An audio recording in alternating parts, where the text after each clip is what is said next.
Welcome back to my channel. This is Deepak Yadav. Class 12 में मैं physics में इलेक्ट्रोस्टैटिक पढ़ा रहा था। इलेक्ट्रोस्टैटिक में पार्ट सेकंड में आपको पढ़ाया था मैंने Coulomb's law and vector form, और मैंने आपको पढ़ाया था रिलेटिव परमिटिविटी। अब नेक्स्ट टॉपिक जो मेरा है वो आपका है चार्ज डिस्ट्रीब्यूशन। क्या बेटा? Charge distribution.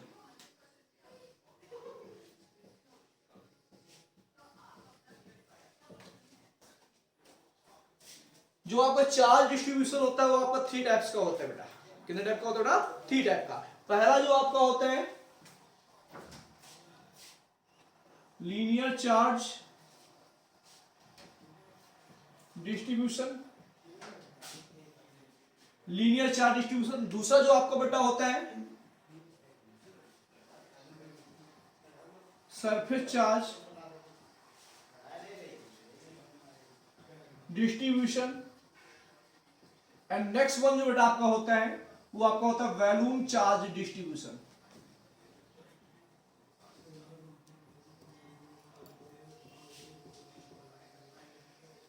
मैं आपको इलेक्ट्रोस्टैटिक पढ़ा रहा था, तो एक बार रिमाइंडर आपको मैं बताता हूं मैंने क्या क्या पढ़ाया था। रिमाइंड कराता हूं। मैंने चार्ज पढ़ाया था, प्रॉपर्टीज ऑफ चार्ज पढ़ाई थी मैंने।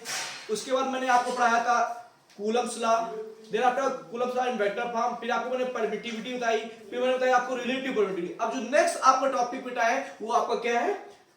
Charge distribution. तो लीनियर चार्ज डिस्ट्रीब्यूशन से ही आपको समझ में आ रहा होगा the distribution of charge per unit length. यानी पर यूनिट लेंथ पे जो चार्ज को डिस्ट्रीब्यूट करते हैं उसको बोलते हैं हम लोग लीनियर चार्ज डिस्ट्रीब्यूशन। क्या बोलते हैं बेटा?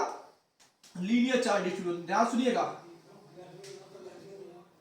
Linear charge distribution, the distribution of charge per unit length, the distribution of charge per unit length। मान लिया मैंने ये कोई एक कंडक्टर है जिसमें हम चार्ज को डिस्ट्रीब्यूट कर रहे हैं।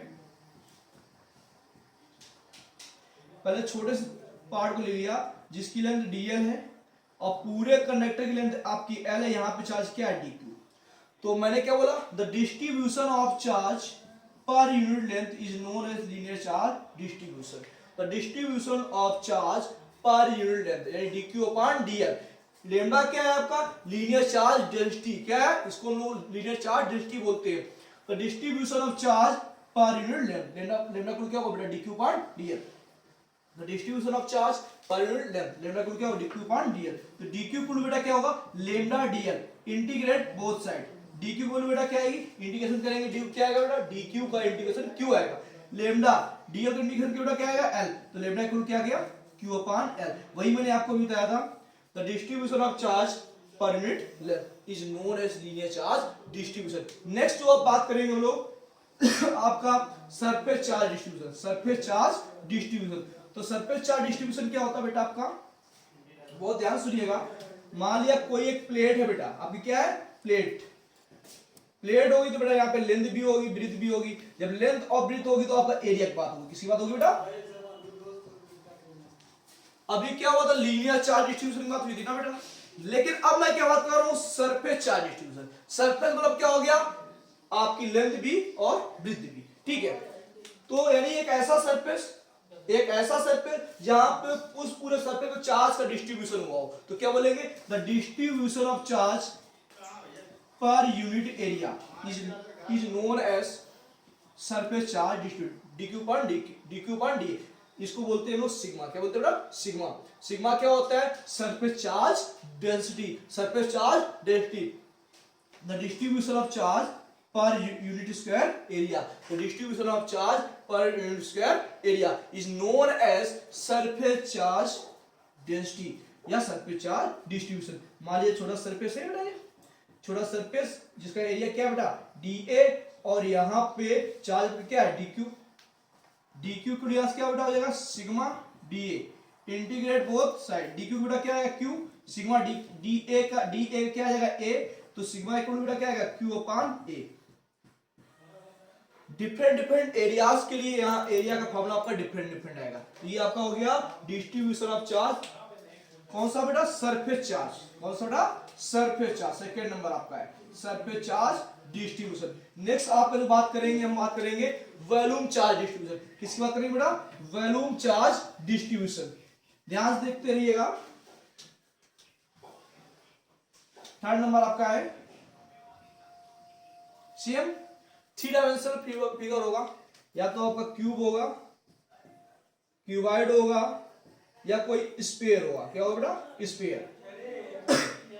टोटली क्या है? चार्ज। कोई छोटा सा पार्ट ले लिया हमने, ये ले लिया डीवी वॉल्यूम हो गया, यहाँ पे चार्ज क्या है? डीक्यू। तो यहां बोलेंगे द डिस्ट्रीब्यूशन ऑफ चार्ज। क्या बोले बेटा? The distribution of charge per unit volume, dq upon dV. The distribution of charge per unit volume, the distribution of charge per unit volume dq upon dV equal to क्या हो गया यहाँ पे? रो। रो आपका क्या होता है? Volume charge density. तो रो इक्वल क्या हो? Dq upon dv. तो यहां से डीक्यू इक्वल क्या आएगा? Rho dv. Integrate both side, dq का इंटीग्रेशन बेटा क्या आएगा?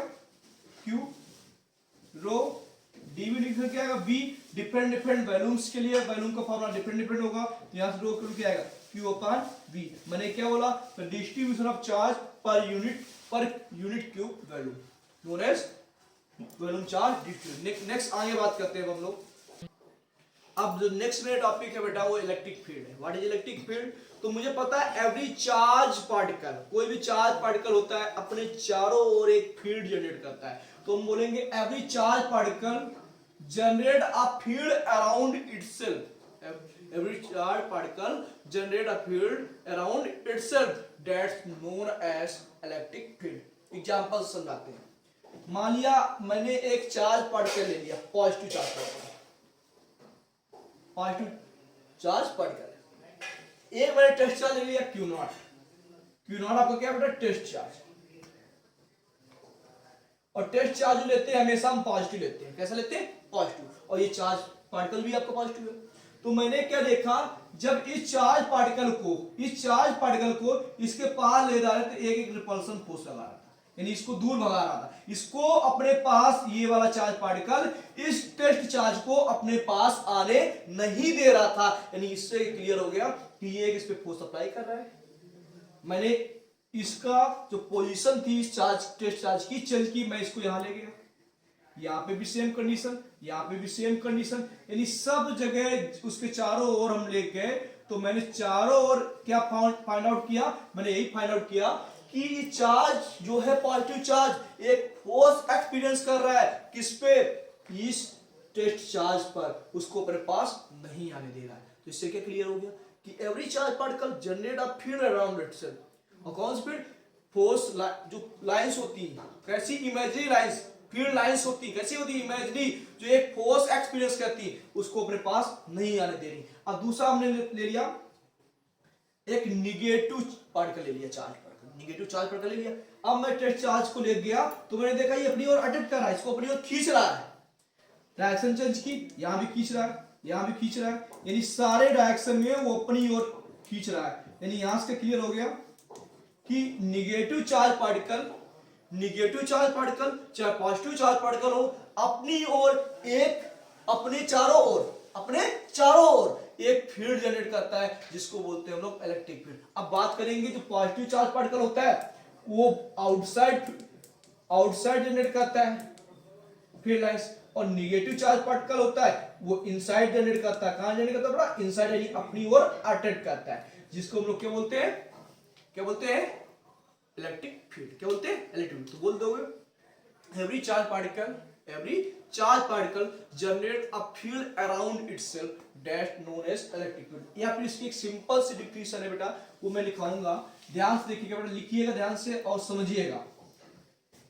हमने क्या बोला कि जब हम चार्ज पार्टिकल के पास एक टेस्ट चार्ज ले जा रहे थे तो उसमें एक फोर्स एक्सपीरियंस हो रहा था, या तो अटैक कर रहा था या रिपेल कर रहा था, यानी पॉजिटिव था तो रिपेल कर रहा था, नेगेटिव था अटैक कर रहा था। तो क्या बोलेंगे? What is electric field? तो बोलोगे the force experience per unit test charge is known as electric field intensity या इलेक्ट्रिक फील्ड। ठीक, the force experience per unit test charge is known as electric field. Unit बेटा क्या होती है इसकी? Unit आपकी होगी newton per coulomb, newton per coulomb, newton force की चार्ज की कूलम। क्या बोलेंगे? The force experience per unit टेट charge is known as electric field. Newton per coulomb इसकी यूनिट होती है बेटा, क्या होती है? यूनिट। अब जो आपकी नेक्स्ट हेडिंग होगी वो होगी electric field due to a point charge. अब यहां से आपके सारी चीजें जो चल रही है इंपॉर्टेंट चलने वाली, बहुत ध्यान से देखिएगा। इलेक्ट्रिक फील्ड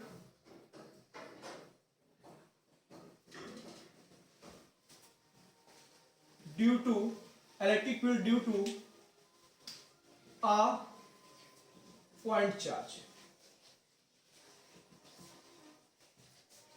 अब हमने इलेक्ट्रिक फील्ड जनरेट करने के लिए हम क्या करते हैं? इलेक्ट्रिक फील्ड फाइंड आउट करने के लिए हम क्या करते हैं? एक टेस्ट चार्ज लेते हैं। अभी मैंने टेस्ट चार्ज लिया था, ठीक है।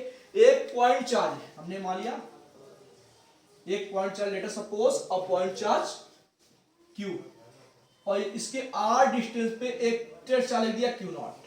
क्या लिख दिया बेटा?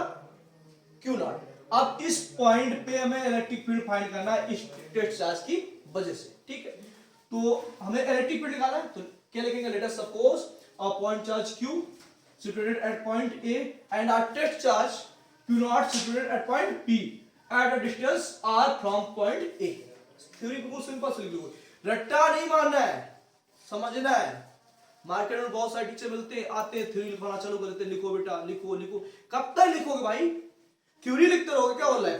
समझो पहले मैंने क्या बोला। Late us suppose a point charge Q situated at point A and a test charge Q naught situated at point P from A a distance r distance रखा हुआ है, और मैं इस पॉइंट पे क्या निकालना? Electric field. तो इलेक्ट्रिक फील्ड फॉर्मूला क्या होता है? E vector equal to F vector upon Q not.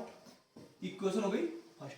Theory मैंने जो बोली वही थ्योरी लिखनी है, खुद समझदार हो लिख लोगे, ठीक है। मुझे Q नॉट पता है लेकिन F नहीं पता है, तो आपको पता है दो चार्जेस है, एक पॉइंट चार्ज Q है, एक टेस्ट चार्ज Q नॉट है, तो दोनों के बीच में एक फोर्स लग रहा होगा, ठीक है।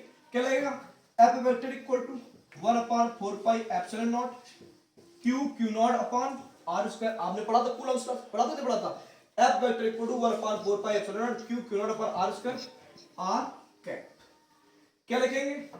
Put the value of F, put the value of F in equation first. Equation first में F की वैल्यू पुट कर देंगे। जब पुट करेंगे तो E वेक्टर इक्वल टू क्या आएगा बेटा? 1/4 पाई एप्सिलॉन नॉट, F की वैल्यू है बेटा Q not upon r square upon Q naught और into r cap. Q naught बेटा क्या हो? कैंसिल आउट हो गया, तो E वेक्टर इक्वल टू क्या आ जाएगा? 1/4 pi epsilon not Q upon r square r cap. यानी यहां से क्लियर हो गया, जो इलेक्ट्रिक फील्ड होता है वो इनवर्सली कौन होता है? Square of the separation between the charges, ठीक है। तो अगर इलेक्ट्रिक फील्ड और डिस्टेंस में हम ग्राफ ड्रा करेंगे तो इस प्रकार होगा।